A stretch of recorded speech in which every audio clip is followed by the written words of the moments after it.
தனிப்பட்ட விதத்தில் பேசுவார். அல்லேலூயா. ஆண்டவர் யார்கிட்ட பேசுவார் தெரியுமா? கேட்குறவர்கிட்ட பேசுவார். அல்லேலூயா. நீங்கள் கேட்குறவராக இருந்தால் இந்த செய்தியில் உங்களோடு கூட பேசுவார். கடந்த வாரத்தில் ஆண்டவர் வித்தியாசப்படுத்தி காட்டுவேன்னு சொன்னார். ஆமாவா இல்லையா? அல்லேலூயா. என் ஜனத்துக்கும் உங்கள் ஜனத்துக்கும் இருக்கிற வித்தியாசத்தை நான் காட்டுவேன் சொன்னார்.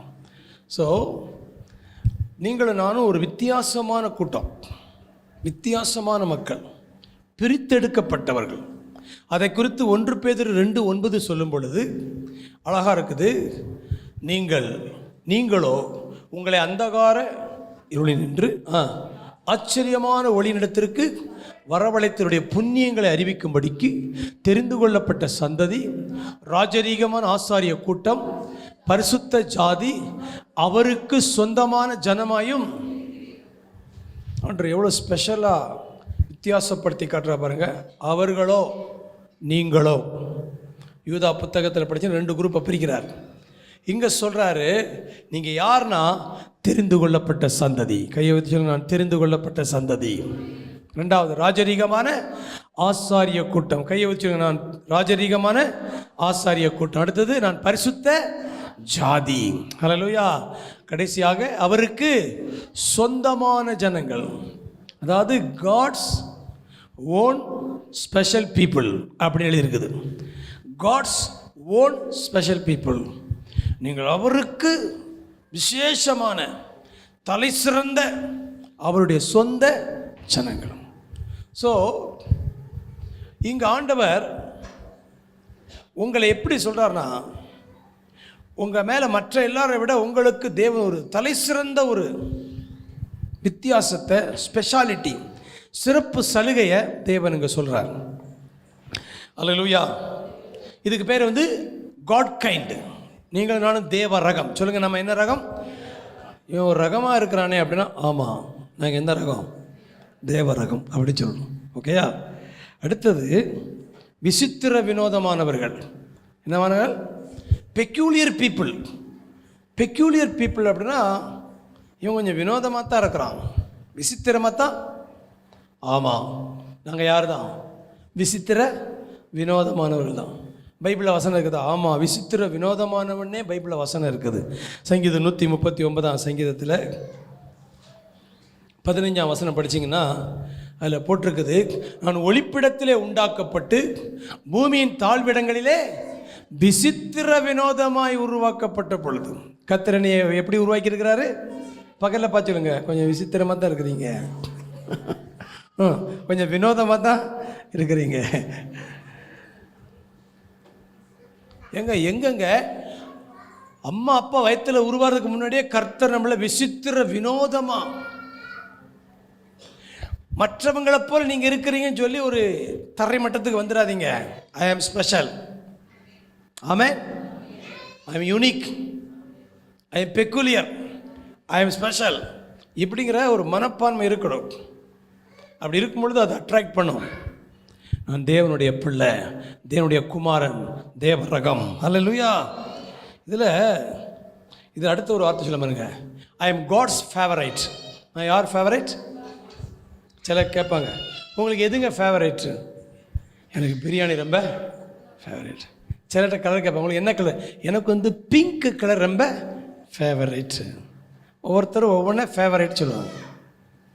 ஆனால் ஆண்டவர்கிட்ட போய் கேட்டால், உங்களுக்கு எது ஆண்டவரே ஃபேவரைட் அப்படின்னா உங்களை காட்டி சொல்லுவார், இவ தான் எனக்கு ஃபேவரைட். கை தட்டுங்க. அல்லேலூயா. நீங்கள் காட்ஸ் ஃபேவரைட். நீங்கள் தேவனுடைய பிரியமானவர்கள். தேவனுக்கு நீங்கள் தான் ரொம்ப பிடிச்சமானவங்க. இது நல்லா இருக்கு இந்த வார்த்தை. தேவனுக்கு ரொம்ப பிடித்தமான ஆள். ஆகையால் உங்களுக்கு மட்டும் ஸ்பெஷல் ஃபேவர், அதிக தயவு. என்ன தயவு? அதிக தயவு. பைபிளில் இப்படி சில ஆட்களுக்கான்றது அதிக தயவு கொடுத்துக்கிறார். அதுக்கு காரணத்தை சொல்ல போகிறேன். தயவு நம்ம மேலே இருக்கிறது சொல்ல போகிறேன். பாருங்கள், எஸ்தர் ஒரு ஆர்ஃபன். நல்ல கவனிங்க, ஆண்டவர் தெரிந்து கொள்றா பாருங்க. இந்த எஸ்தர் அம்மா அப்பா யாருன்னே தெரியாது, சித்தப்பாட்ட வளர்ந்த பிள்ளை. ஆனால் அவள்கிட்ட இருந்த அந்த ஒரு தெய்வீக தேவ ரக, நான் ஒரு யூத குலம், நான் God's own people, special people. யூதர்களுக்குள்ள எப்பொழுதும் ஒரு பெருமை இருக்கும். என்ன ஒரு இருக்குன்னா, நாங்கள் தேவனுடைய special people, I am God's people. அவ சிறைப்பட்டு போயிருக்கிறா, கைதியா அகதியா வந்திருக்கிறா. ஆனாலும் அவளுக்குள்ள ஒரு எண்ணம், நான் தேவனுடைய பிள்ளை. இப்போ உங்களை பார்த்து சொல்கிறேன், நீங்கள் இருக்கிற குடும்பம், நீங்கள் இருக்கிற வேலை பார்க்குற இடத்துலலாம் நீங்கள் வந்து ஒரு அனாதை மாதிரி, ஆர்ஃபன் மாதிரி, ஒரு யாரோ ஒரு முகமரியாதை நபராக இருக்கலாம். அவங்களுக்கு உங்களுக்கு அப்படி தெரியலாம். ஆனால் நீங்கள் எப்படி யோசிக்கணும்னா, நான் காட்ஸ் ஃபேவரைட், நான் தேவனுடைய செல்லப்பிள்ளை, தேவனுக்கு நான் ஸ்பெஷல், நான் யூத குலம். ஆகையால் இந்த யூத குலத்துக்கே ஒரு கேரக்டர் உண்டு. இந்த காட்ஸ் பீப்புளுக்கு ஒரு கேரக்டர் உண்டு. காட்ஸ் கேரக்டர் சொல்லுங்க, என்ன character? God's character, divine nature, திவ்ய சுபாவம். நான் தேவனுடைய பிள்ளைன்னு சொல்லிக்கிட்டு காட்டு மட்டுத்தனமாக இருக்கக்கூடாது. அல்லேலூயா. அந்த தேவ ரகம் அப்படின்னா அந்த தேவ தரத்தை நம்ம காமிக்கணும். இவள்கிட்ட பார்த்தீங்கன்னா ஒரு பெரிய ஒரு ஹம்பிள்ஸு, ஹியூமிலிட்டி, ஒரு தாழ்மை, ஒரு எளிமை இருந்தது பாருங்க. அவளை பார்த்த உடனே ஒரு கிரேஸ். எஸ்தர் புத்தகத்தை எடுங்களேன், 2ஆம் அதிகாரம் 9ஆம் வசனம் வாசிங்க. அந்த பெண் அவன் பார்வைக்கு நன்றாய் இருந்ததினால் அவளுக்கு அவன் கண்களிலே தயை கிடைத்தது. நல்ல கவனிங்க, உங்களை பார்த்த உடனே உங்களுக்கு என்ன கிடைக்கணும்? தயை கிடைக்கணும். நல்ல கவனிங்க, இந்த தாழ்மை வந்து ஃபேவரை அட்ராக்ட் பண்ணும், மேக்னெட் மாதிரி. உங்களுக்குள்ள டிவைன் கேரக்டர் வந்து டிவைன் பிளெஸ்ஸிங்கை வந்து அப்படியே மேக்னெட் மாதிரி இழுக்கும். அப்போது தயவு கிடைச்சது.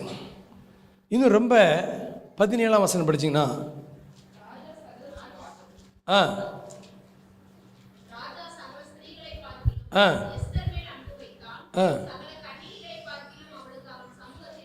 நிப்பாட்டுங்க. என்ன தவை? அதிக தயை. சொல்லுங்க எல்லாரும், அதிக தயவு, மோர் கிரேஸ், மோர் ஃபேவர்.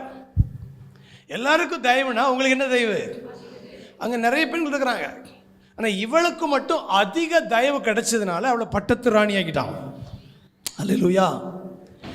நீங்கள் டிவைன் நேச்சரில் மூவ் பண்ணும் பொழுது, திவ்ய சுபாவத்தில் மூவ் பண்ணும் பொழுது உங்களுக்கு ராஜாக்கள் கண்களில் தயவு கிடைக்கும். கை தட்டுங்க. ஹல்லேலூயா.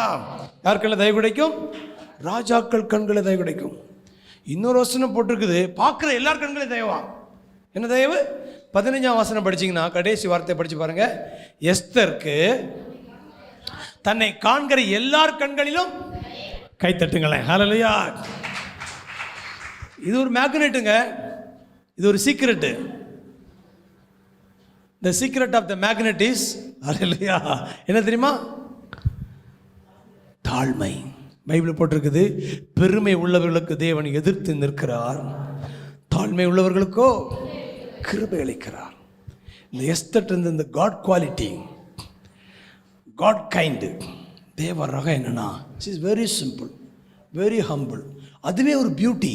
நல்லா கவனிங்க, 1 பேதுல போட்டிருக்குது, ரொம்ப பட்டியெல்லாம் அடிச்சுட்டு கிடக்காத, அது உனக்கு ரொம்ப டெக்கரேஷனாக இருக்க வேண்டாம், பார்லர்லாம் போய் உட்கார்ந்ததில். இருதயத்தில் மறைந்திருக்கிற தாழ்மையான குணம்தான் தேவனுக்கு முன்பதாக அலங்காரமாக இருக்குது. தேவனும் கூட அலங்காரமாக இருந்தால் எல்லாரும் முன்பதாக அது அலங்காரமாக தான் இருக்கும். அப்போ அதிக தயவு, அதிக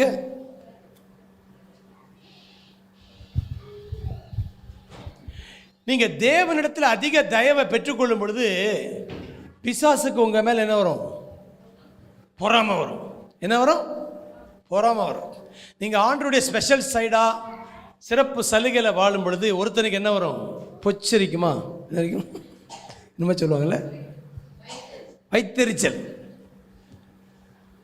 அப்போது அவன் வந்து இந்த தேவ தயவு பெற்றவர்களை எப்படியாவது சிறுமைப்படுத்தணும், தாழ்மைப்படுத்தணும். நல்லா நான் சூப்பரான வார்த்தை இருப்பேன். தேவனுக்கு முன்பதாக நீங்கள் தாழ்மையாக நடந்தீங்கன்னா யாருக்கு முன்னாலும் நீங்கள் தாழ்ந்து போக மாட்டீங்க. கைத்தட்டுங்க. ஹல்லேலூயா. இது பெரிய தத்துவத்தை சொல்லிக்கிறேன். நல்லா கை தட்டணும், நல்ல கையை தட்டணும்.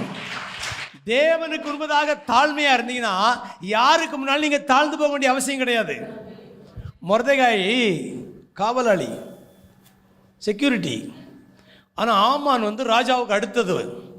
இந்த மொர்தெகாய் யூத குலம், ராஜ வம்சம், தேவ ரகம் அப்படின்னு தெரிஞ்ச உடனே அவன் தேவன் முன்பு ரொம்ப சிம்பிளாக இருக்கிறான். ஆனால் இந்த ஆமானுக்கு பயங்கர எரிச்சல். அவன் இவன் எப்படியாவது மட்டம் தட்டணும், இவன் குடும்பத்தை குலத்தை அழிக்கணும்னு சொல்லி ராஜாட்ட லஞ்சம் கொடுத்து ஒரு சட்டத்தை எழுதி வாங்குறான். நம்ம ஊரில் ஒரு தினுசான ஆட்கள் இருக்கிறாங்க. வாசிங்க, அது இருக்கு பாருங்க. நீங்களாம் ஒரு தினுசுங்கிறது சொல்கிறேன். வாசிங்க 8ஆம் வசனம் 3:8. அப்பொழுது ஆமான் ஆகாச ராஜாவை வைக்க முடிய ராஜ்யத்திலே சகல நாடுகளிலும் உள்ள ஒரு வித ஜனங்கள், ஒரு ரகம். பக்கத்தில் பார்த்துருங்க, நீங்கள் கொஞ்சம் தினுசு தான், நீங்கள் ஒரு தினுசு. அல்லையா? Your peculiar people. இவங்க அப்போ அவன் டீட்டெயில் பண்ணுறான். என்ன சொல்கிறான்? அவர்களுடைய மற்ற வழக்கங்களுக்கு விகற்பமாக இருக்கிறது, ராஜாவின் சட்டங்களை கை கொள்ளுதில்லை, ஆகையால் ராஜா இப்படி விட்டுருக்குது. அப்போது உங்கள் வழக்கங்கள் பழக்கங்கள்லாம் மற்றவங்களை விட ஒரு வித்தியாசப்படுத்து. பிசாசுக்கு பயங்கர கோபம். ரொம்ப தாழ்மையாக உண்மையாக இருக்கு. உங்களை எப்படி அதை அசிங்கப்படுத்தணும். ஆனால் நான் சொல்கிறேன், நீ யூத குலமானால் மற்றவங்க தாழ்ந்து போவது நிச்சயம். கைத்தட்டுங்க. அல்லையா? அதை யார் சொன்னான்னா இந்த ஆமானுடைய ஒய்ஃபே சொல்கிறா. 4ஆம் அதிகாரத்தில் ஒரு வார்த்தை சொல்கிறாவா, அவன் யூத குலமானால். 6ஆம் அதிகாரம் 6ஆம் அதிகாரத்தில் 13ஆம் வசனத்தில் அதில் போட்டிருக்குது. என்ன போட்டிருக்குது? அவன் யூத குலமானால், கடைசி வார்த்தை இருக்குதா, நீர் அவனை மேற்கொள்ளாமல் அவன் முன்பதாக தாழ்ந்து போவது. இப்போ சொல்கிறீங்களுங்க, கர்த்தருக்கு முன்னால் நீங்கள் தாழ்மையாக இருந்தீங்கன்னா உங்கள் முன்னால் எல்லாரையும் தாழ்ந்து போக செய்வார். நீங்கள் யாருக்கும் தாழ்ந்து போக வேண்டிய அவசியமே இருக்காது. அல்லேலூயா. தாழ்மை வேற, தாழ்வு மனப்பான்மை வேற. சூப்பரான பாயிண்ட் சொன்னேன். இப்போ என்ன சொன்னேன்? தாழ்மை வேற, தாழ்வு மனப்பான்மை வேற. தாழ்மையாக இருக்கணுமே தவிர என்ன செஞ்சக்கூடாது? தாழ்வு மனப்பான்மை பெறக்கூடாது. தாழ்மையாக இருக்கணும், உயர்ந்த மனப்பான்மை இருக்கணும், சுப்பீரியாரிட்டி காம்ப்ளெக்ஸ் இருக்கணும். நாங்கள் தேவ ரகம், நாங்கள் காட்ஸ் ஓன் ஸ்பெஷல் பீப்புள். யூதர்களுக்குள்ளே எப்பொழுதுமே மைண்டில் ஓடக்கூடிய ஒரு எண்ண ஓட்டம் என்னென்னா, வி ஆர் காட்ஸ் பீப்புள். மற்றதெல்லாம் எங்களுக்காக தான். உலகத்தில் நாங்கள் தான் இருப்போம், எங்களை அடிச்சுக்க ஆளே கிடையாது. இது இன்றைக்கு வரைக்கும் அவங்கள்ட்ட இருக்குது. சின்ன நாடாக இருந்தாலும், எவ்வளோ பெரிய நாடு எதிர்த்து நின்னாலும் காம்ப்ரமைஸே ஆக மாட்டாங்க. என்னை ஜெயிக்க முடியாதுப்பா, என் தலையெழுத்து அப்படி, என் ரகம் அப்படி, நாங்கள் ஜெயிச்சிட்டே இருப்போம். அல்லேலூயா. அப்போது ஆகையால் இவங்க வந்து பெருமையில் இருக்குன்னு அர்த்தம் கிடையாது. இது காம்ப்ளெக்ஸ். ஆனால் தாழ்மை, தேவனுக்கு முன்பதாக தாழ்மையாக இருக்கணும். மற்ற முன்பதாக உங்களை தாழ்ந்து போக விடவே மாட்டார். அல்லேலூயா. இயேசு சொல்கிறாரு, நான் சாந்தமும் மனத்தாழ்மையுமா இருக்கிறேன், என்னிடத்தில் வந்து கற்றுக்கொள்ளுங்கள். அல்லேலூயா. இந்த தாழ்மையாக இருக்கிறவங்க ரெஸ்ட்டில் இருப்பாங்க. கைத்தட்டு விடுங்க. அல்லேலூயா. அடுத்த சூப்பரான பாயிண்ட் சொல்லிக்கிறேன். தாழ்மையாக இருக்கிறவங்க சோலில் கலவரப்பட மாட்டாங்க. இன்னும் ஒரு வார்த்தை சொல்றாரு, என்னிடத்தில் வந்து கற்றுக்கொள்ளுங்கள், அப்பொழுது உங்கள் ஆத்மாவுக்கு என்ன உண்டாகும்? இந்த கலவர பகுதியே ஒரு மனுஷனுடைய 3 பகுதியில் கலவர பகுதி எது தெரியுமா? ஆவி, ஆத்மா, சரத்தில் கலவர பகுதி எது தெரியுமா? ஆத்மா தான், மைண்டு. ஆனால் இவர் சொல்கிறாரு, என்கிட்ட வந்து கற்றுக்கிட்டேன்னா சோல் கூலாக இருக்கும். சொல்லுங்கள், சோல் எப்படி இருக்கும்? கூலாக இருக்கும், ரெஸ்ட்டில் இருக்கும். நீங்கள் ரெஸ்ட்டில் இல்லைனாலே, ஃபேவரில் இல்லை, செக் பண்ணணும். அப்போது இந்த தாழ்மை உள்ளவங்க கிருபை பெற்றவங்க, கிருபை பெற்றவங்க இளைப்பாறுதல் இருப்பாங்க.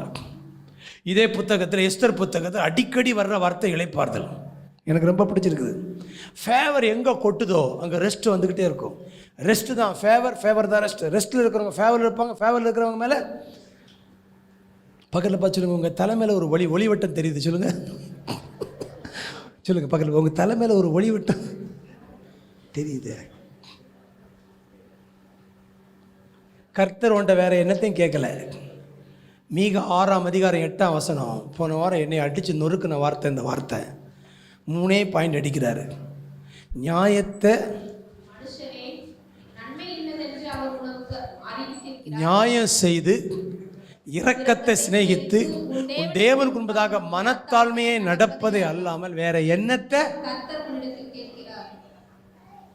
டூ ஜஸ்டிஸ், லவ் மெர்சி, மெர்சினா பொண்ணு கிடையாது, அதில் mercy, walk humble, do justice, love mercy, மெர்சினா பொண்ணு கிடையாது, மெர்சினா இரக்கம், அப்புறம் வாக் ஹம்பிள். என்கிட்ட வந்து கற்றுக்கா, நடக்கணும், என்கிட்ட வந்து கற்றுக்கான்னு சொன்னார் இயேசு கிறிஸ்து. அவரை பார்த்து தான் பிதா சொன்னார், இவர் என் நேசகுமார், இவர் எப்படி இருக்கிறேன்னா அடிங்க, கைத்தட்டுங்க கைத்தட்டுங்க. அதிக தயவு யார் தெரியுமா? Favourite child. எல்லா பிள்ளையும் இப்போ வீட்டில் 5-6 பிள்ளை இருந்தால் ஒரு பிள்ளை தான் என்ன சைல்டு, நான் அப்பாவுக்கு ஃபேவரேட், அம்மாவுக்கு ஃபேவரேட். உங்களுக்கு எது ரொம்ப ஃபேவரேட்? எனக்கு பிரியாணி ரொம்ப ஃபேவரேட். ஆண்டுகிட்ட போய் உங்களுக்கு எது ஃபேவரேட் அப்படின்னா மதுரை வாயில் காட்வின் தான் ஃபேவரேட் சொல்லுவார். உங்களுக்கு புறமையாக இருக்குது இல்லையா? உங்களுக்கு முடியல அது எனக்கு தெரியுது. ஆனால் ஆண்டுகிட்ட கேட்டால் அவர் காதில் மெல்லமாக சொல்லுவார், காட்வின் தான் அடிச்சுவார். பாருங்க, இவர் தாழ்மையாக இருந்ததுனால பரலோகம் சொல்லுது, இவன் மேல் நான் எப்படி இருக்கிறேன்?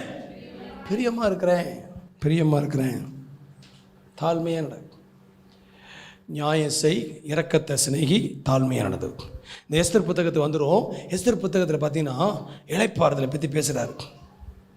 5ஆம் அதிகாரம் 2ஆம் வசனம் அதில் போட்டிருக்குது, ராஜஸ்திரீ எஸ்தர் முற்றத்தில் நிற்கிறதை கண்ட பொழுது அவளுக்கு அவன் கண்களிலே தயவுங்கிற வார்த்தை இந்த புத்தகத்தில் அதிகமாக வரும். இளைப்பாறுதல் வார்த்தை வந்துக்கிட்டே இருக்கும். உங்களை பார்த்தாலே ராஜாவுக்கு தயவு வந்துருங்க. கைத்தட்டுங்க அல்லையா? நான் சொல்கிறேன், இந்த வருஷத்தில் உங்களை பார்க்குற எல்லா பெரிய ஆட்கள் கண்களுக்கு தயவு கிடைக்கும். ராஜாக்களுடைய தயவு உங்களுக்கு கிடைக்கும் சொல்கிறேன். இந்த ஹம்பிளாக இருக்கிறவங்களுக்கும் நான் சொன்ன ஒரு மேக்னெட், ஃபேவர் அட்ராக்ட் பண்ணுறக்கூடிய ஒரு மேக்னெட் பவர் வந்து ஹம்பிள், தாழ்மை இருந்ததுன்னா பெரிய ஆட்கள் எல்லாம் உங்களுக்கு ஏதாவது செய்யணும்னு ஆசைப்படுவாங்க. உங்களை பார்த்தாலே உங்களுக்கு ஏதோ செய்யணும்னு எனக்கு ஆசையாக இருக்குது அப்படி சொல்லுவாங்க. அந்த ஒரு அட்ராக்ஷன். ராஜா அரண்மனையில் யார் வந்து நிற்கிறா? எஸ்தர் வந்து நின்ன உடனே முதல்ல அங்கே பார்த்தோம், எல்லா பெண்களை விட எஸ்தர் மேலே அதிக தயவு வச்சான். இப்போ எஸ்தரை பார்த்த உடனே தயவு கேட்டு அடுத்த வார்த்தை கேட்குறான், நீ என்ன கேட்குற? ராஜ்யத்தில் பாதியை கேட்டாலும் கையத்தட்டு இல்லையா? மற்றவங்க கேட்டால் கிடைக்காது, நீ கேட்டால் எதனாலும் கொடுப்பார் ஆண்டவர். கைத்தட்டுங்க. அதான் சொன்னேன், காட்ஸ் ஃபேவரைட்ஸ். மற்ற ஜபத்துக்கும் உங்கள் ஜபத்துக்கும் பதில் ரொம்ப வித்தியாசமானதுங்க. மற்றவங்க முக்குனாலும் பதில் கிடைக்காது. ஆனால் ஆண்டவரே, கர்த்தரிடத்தில் மன மகிழ்ச்சியாயிரு, அவன் உன் இருதயத்தின், அதெல்லாம் டக்கு நடக்கும்.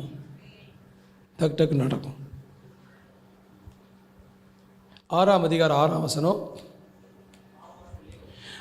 இந்த தாழ்மையாக நடக்கிறவங்களை கர்த்தர் எப்படி ஹானர் பண்ணலான்னு சான்ஸ் பார்த்துட்டு இருப்பாராம்.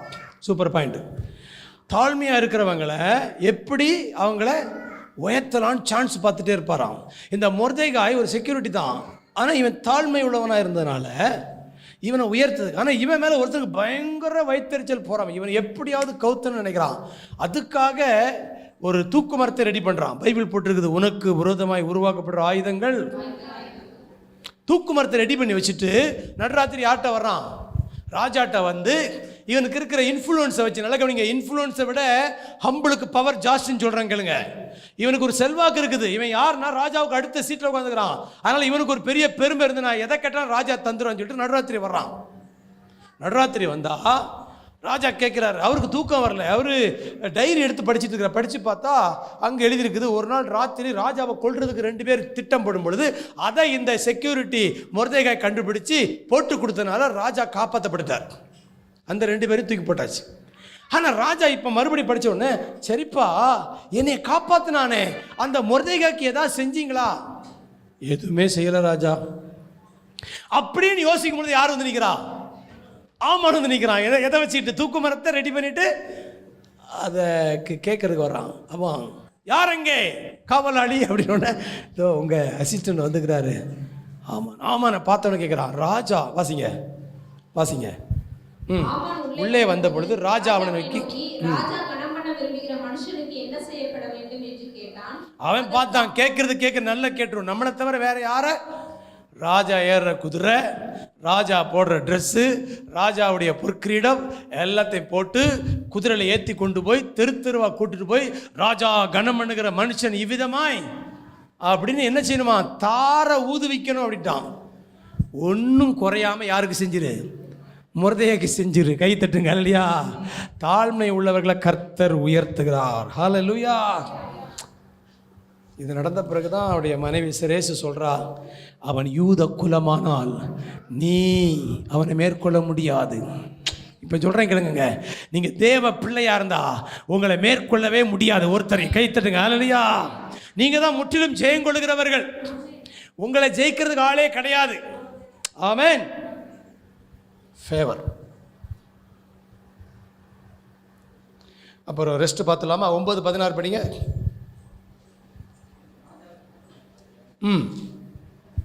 ராஜாவின் நாடுகளில் உள்ள மற்ற யூதர்கள் தங்கள் பிராணனை தற்காக்கவும் தங்கள் பகைஞருக்கு விலைக்கு இளைப்பாறவும். இந்த வார்த்தை இங்கிருந்து ஆரம்பிக்கும் பாருங்க, வந்துகிட்டே இருக்கும். அடுத்த வார்த்தையில் பாருங்க, 14ஆம் வசனத்தில் நடுவில் 14ஆம் தேதி இளைப்பாரி, அது விருந்துண்டு சந்தோஷப்படுகிற பண்டிகை நாளாக்கினார்கள். 18ஆம் வசனம் படிங்க. 14ஆம் தேதியிலே இளைப்பாரி விருந்துண்டு சந்தோஷமாக்குற பண்டிகை நாளாக்கினார்கள். 21ஆம் வசனம் படிங்க. 14ஆம் தேதியை யூதர்கள் தங்கள் பகைஞருக்கு நீங்களாக்கி இளைப்பாறுதல் அடைந்த நாளாகவும், சூப்பரா இருக்கு, அவர்கள் சஞ்சலம் சந்தோஷமாகவும் துக்க மகிழ்ச்சியா மாறின. கர்த்தருடைய டீட்டெயில் எப்படி இருக்குன்னா, தாழ்மை உள்ள பிள்ளைகளை சஞ்சலத்தை சந்தோஷமா மாற்றுவார், இளைப்பாற பண்ணுகிறார். நீங்க இளைப்பாறுதலோடு வாழ வேண்டும் என்கிறது கர்த்தர் ரொம்ப கரிசனையா இருக்கிறார். ஹல்லேலூயா. God's rest. Favor leads to rest. தயவு உங்களை இளைப்பாறுதலுக்குள்ளே கொண்டு. சரி, இன்னொன்று கடைசியை முடிச்சிடுறேன். நீங்கள் கீழே இருந்தாலும் காட்ஸ் குவாலிட்டியாக தான் இருப்பீங்க. உங்களை திடீர்னு தூக்கி மேலே தூக்கி வச்சாலும் உங்கள் குவாலிட்டியை நீங்கள் குறைக்கக்கூடாது. ஆமென். இந்த மொர்தெகாய் செக்யூரிட்டியாக இருந்தப்போ யாரா மாட்டான் தெரியுமா? வாசிங்க. அவன் கையில் மோதிரத்தை வேற போட்டு பயங்கரமான இதெல்லாம் இருக்குது. 8:2 படிங்க. ராஜா ஆமானின் கையிலிருந்து வாங்கி போட்ட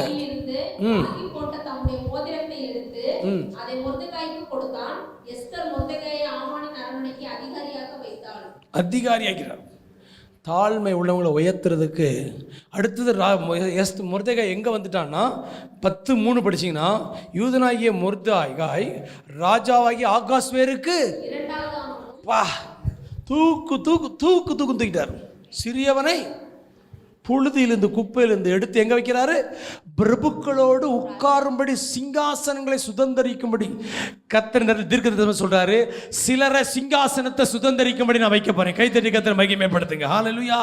உங்களுக்கு ஆண்டவர் பிசாசு உங்களை தூக்குறதுக்கு ஆயத்தப்படுத்துறான், ஆனா தேவன் உங்களை உயர்த்துவதற்கு ஆயத்தப்படுத்துகிறார். அந்த வார்த்தை அப்ப இதுக்கப்புறம் தான் இருக்கு முக்கியமானது. 2வது ஆனவனும் யூதருக்குள் பெரியவனும்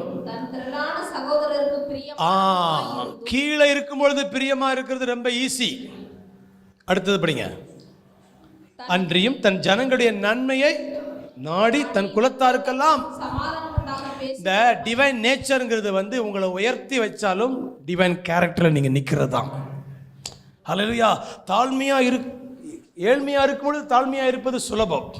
ஆனால் எல்லா உயரும் வந்த பிறகு தன் சகோதரர்கள் நன்மையை தேடுகிற, சமாதானத்தை தேடுகிற, யூதருக்கெல்லாம் பிரியமானவனுமாய் கர்த்தர் சொன்னாரு.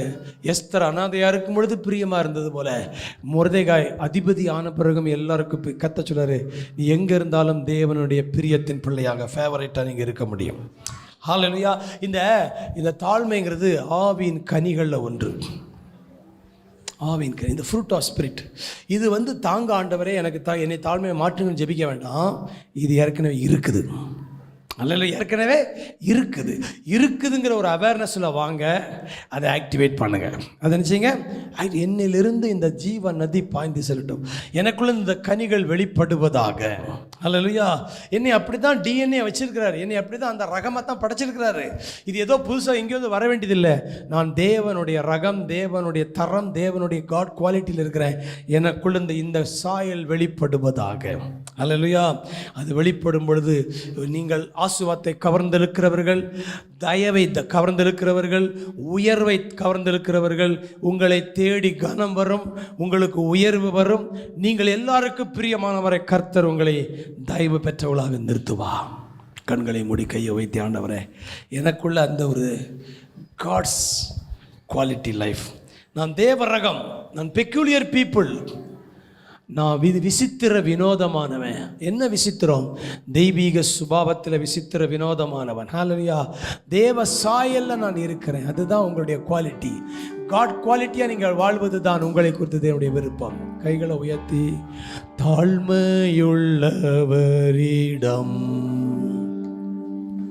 தங்கிடுதே கிருபை, தாழ்மையுள்ளவரிடம்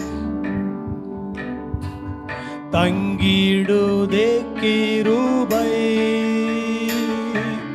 வாழ்நாளெல்லாம் அது போதுமே, சுகமுடன் தம்பலமுடன், வாழ்நாளெல்லாம் அது போதுமே, சுகமுடன் தம்பலமுடன், சேவை செய்ய கிருபை தாருமே,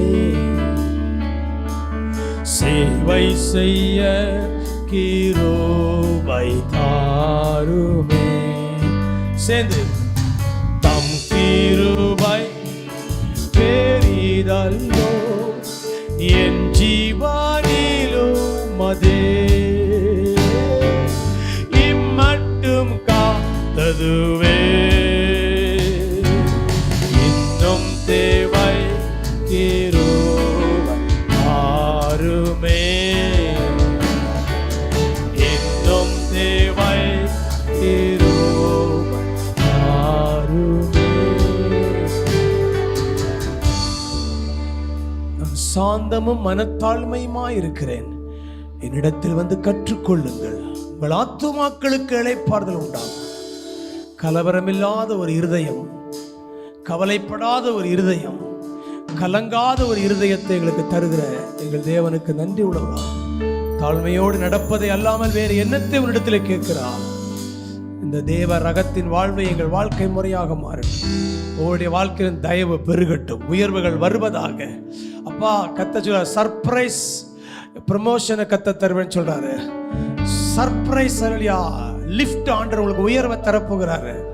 சிலருடைய வாழ்க்கையில் எதிர்பாராத உயர்வுகளை கர்த்தர் சீசன் அதை ரிலீஸ் பண்றார் இயேசுவின் நாமத்தினாலே. அதிக தயவு, மேலான தயவு, உயர்வுகள் இயேசுவின் நாமத்திலே வருவதாக. எங்கள் பிள்ளைகள் எல்லாவற்றும் வாழ்ந்து சுகமாய் இருக்கட்டும் ஆண்டவரே. இப்படி செய்கிறபடியால் உமக்கு நன்றி, இயேசுவின் மூலம் பிதா. ஆமென். ஆமென். அல்லேலூயா.